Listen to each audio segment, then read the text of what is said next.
have we got a treat for you in this week's show, because we're going to be taking a look at a Steam and Dreamcast game that is now getting a prequel on the Sega Mega Drive and Genesis. My name's Mike, and this is the Retro Gamer Boy Show.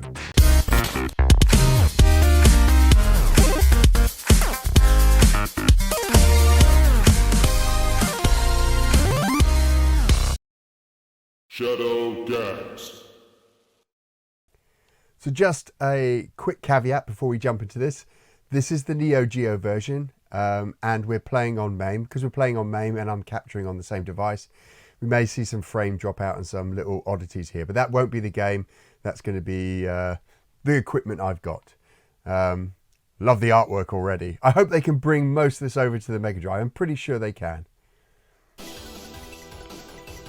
Ooh, look at this. Let's jump. This looks lovely. Look at that.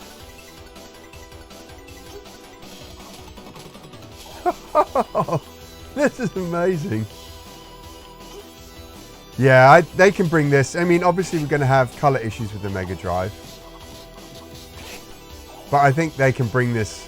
You know, having seen things like 𝗴𝗺𝗀𝗀𝗃 and Xenocrisis, the 𝗵𝗺𝗃𝗃 games, and how they've managed to work with color palettes, I'm pretty confident we can get a really good looking Mega Drive game from these guys.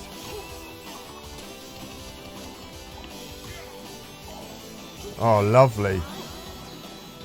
Look at the animations.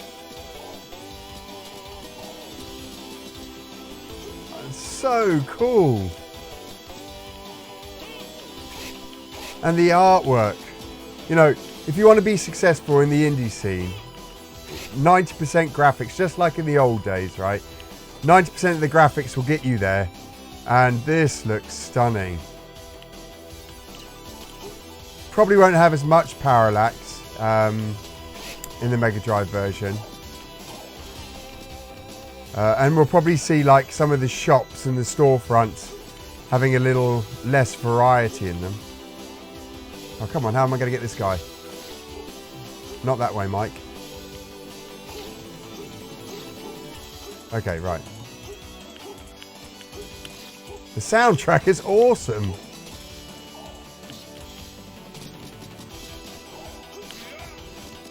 Yes. Execution.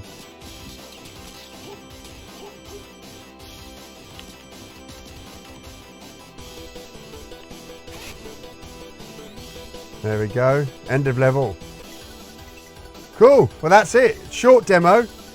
Oh, I can still control my character. It looks like I can move along a level here. It looks beautiful. And again, look, I know this is a 𝗵𝗺𝗀𝗃𝗃 game, but it still looks lovely. I can't wait to see what they do with the Mega Drive version. So cool. If you ever played it on the Dreamcast, it feels a lot tighter than the Dreamcast version was great. This feels a lot tighter.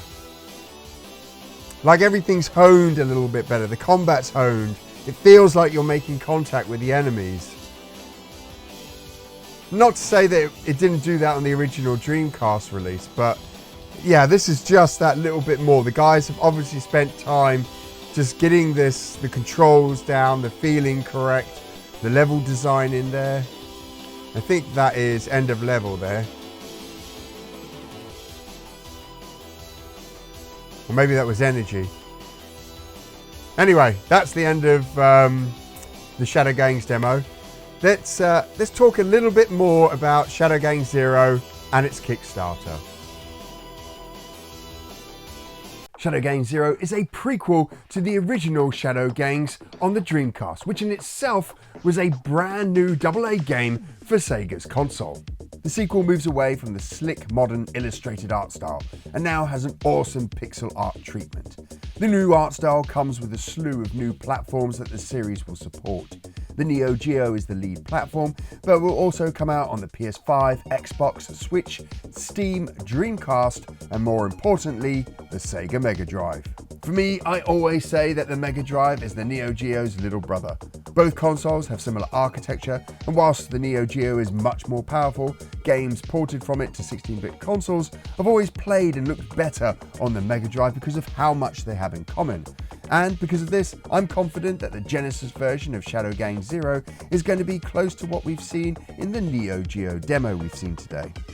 The team has confirmed that they will be using back switching. This will maximise the ROM size, which in turn will allow them to increase the number of animation frames in the game and closely match the content that we find in the Neo Geo version.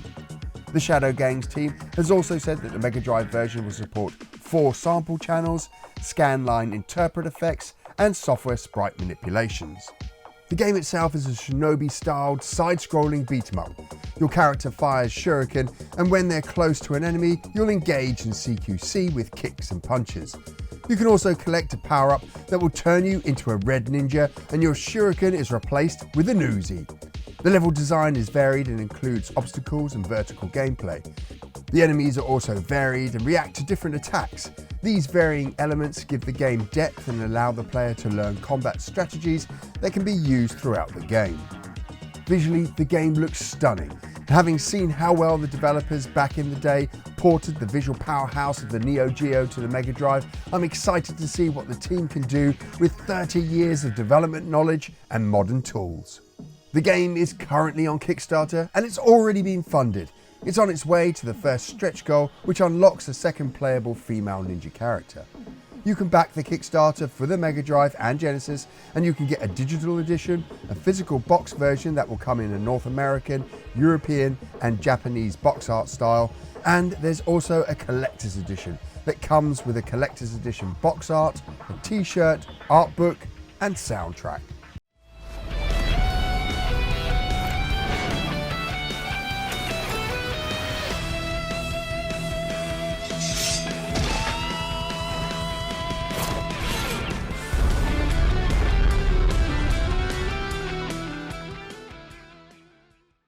I'm super excited to see another game coming to our Mega Drive and Genesis. And considering the bad news we've had lately in the community around certain Kickstarter projects, it's great to see something with some real value coming to the platform. And these guys do a great job. They delivered with the Dreamcast, and I have no doubt they'll deliver for our Mega Drive and Genesis. But the proof will be in the pudding. How good are they at porting their Neo Geo stuff over to the Mega Drive? Can they emulate the masters of the past? I've got a feeling they will do. That's it for this week's show, and I'll catch you on the next one.